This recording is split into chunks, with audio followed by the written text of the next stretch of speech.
Now, a rebound relationship is a relationship that we enter right after or soon after our breakup to suppress or escape our pain, feel less lonely, or to make our ex jealous, get revenge, and prove to them how much better off we are without them. For these reasons, as you would assume, rebound relationships are shallow, they are short-lasting, and they're very dysfunctional. Now, what is interesting about these relationships is that there are actually stages to them, identical for both the dumpees as well as the dumpers.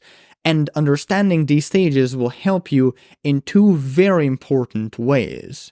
Number one, it will help you become more aware of where things can go wrong in your new relationship if you get serious with someone, be that your ex or someone brand new, which will enable you to then better prepare yourself for certain potential challenges ahead of time. Now, the second reason this knowledge is so valuable is because on the flip side, let's say your goal is to get your ex back. Well, grasping these rebound stages, truly understanding them, it will help you figure out what your ex is actually going through in, let's say, their rebound or what they could go through, which will make you way more efficient in predicting whether or not you have an actual chance here at getting them back. So with that out of the way, let's now go and talk about these rebound stages. And yes, while they can take on a few different forms and patterns, they will most likely resemble the following. Starting with stage number one, the pre-rebound stage. Now, this is the first stage of a rebound relationship, and it begins when a person gets pushed into this vast freedom by the absence of their ex. And as a result of this freedom, they usually start dating. Pretty simple. Now, some people start dating out of excitement, others out of anxiety, neediness, and the fear of missing out on new experiences. The former leads to a real relationship, the latter, it leads to, you've guessed it, a rebound relationship. Now, the dumpee and dumper also in this case have just a tiny bit different reactions during this stage. The dumpee will have a more challenging time coping with the breakup. They will on average grieve longer and more intensely compared to the dumper. Whereas the dumper, well, they will stop grieving a lot faster, and the overall process of recovery will be far less intense than that of the dumpees. There's even a chance that they will feel relieved and elated now that their relationship is over. But anyway, after a person dates for a while, they usually settle down with someone, and when that happens, they reach stage 2 of a rebound relationship, considering that their new relationship is in fact a rebound. Now, this stage is called the honeymoon stage. The honeymoon stage will last anywhere between 6 months and 1 year, and during it, a person is basically unable to get enough of their new partner. They will crave talking and cuddling and kissing and fucking them all the times. They will overlook their flaws and they will exaggerate their strengths. They will constantly feel euphoric and hyped up and passionate. That's usually how it goes. Now, sometimes this person, they will become so obsessed with their partner that they will start losing sleep and appetite and find themselves with an ungodly amount of intrusive thoughts about this new partner. Now, these tendencies, as you would assume, can quickly become very toxic and lead to codependency and jealousy issues and impaired sexual performance even, and even thinking of the new partner as your soulmate, which is a topic for a completely new video. Therefore, a relationship can quickly go downhill during the honeymoon stage.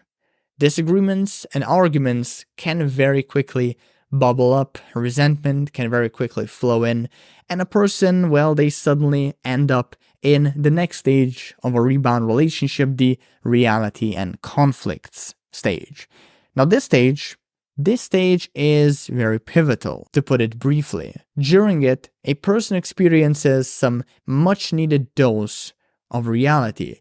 They will consider if their new relationship is suitable for them. For example, they will begin to discern their partner's flaws and imperfections, and they will start making rational judgments about whether or not those flaws and those imperfections are something they can actually live with. They're something that they can actually accept. Now, as the name implies, this stage also often leads to conflict, and this conflict, well, it usually plays out in two ways.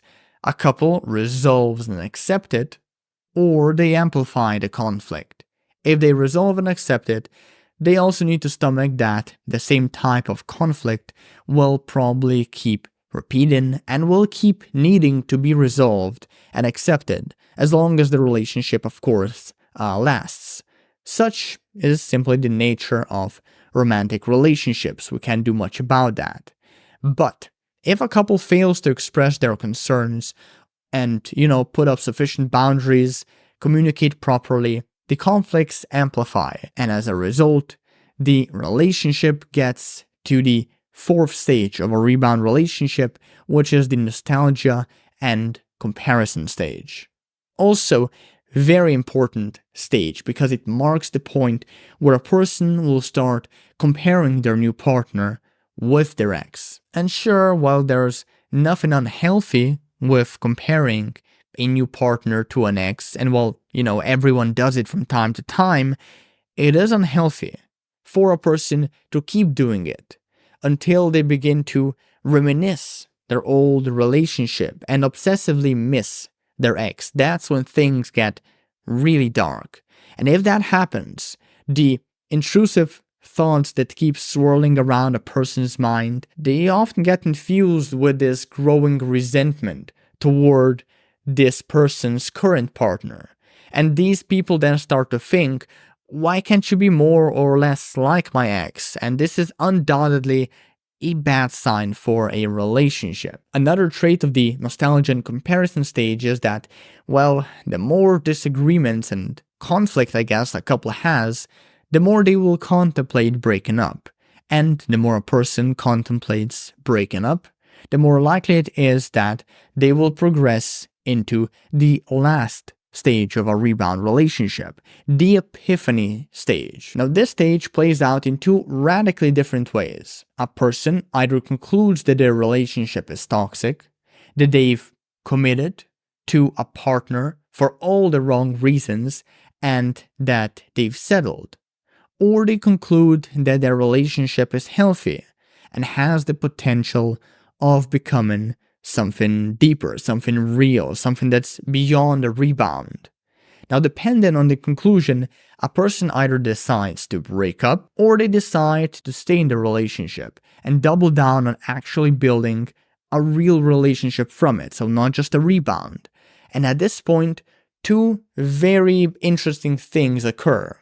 A couple's love becomes unconditional, usually, meaning they don't need each other to be or act a certain way in order for love and appreciation to flow freely. Additionally, they begin to form an emotional bond that is capable of actually keeping them together despite very thankless circumstances like logistics, long distance, war, illness. In other words, it's at this stage that a rebound relationship can potentially turn into a real relationship and actually stay that way. So that's it for this video. If you want to go deeper into my work, you should sign up for the Breakthrough Letter. It's kind of like a weekly newsletter where each week you'll get one short email with one idea from me that will help you break through your breakup, whether you want to get your ex back or find new love. You'll get one suggestion as well as one resource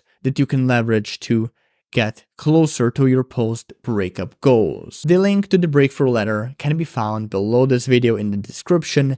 With that being said, thanks for watching and take care.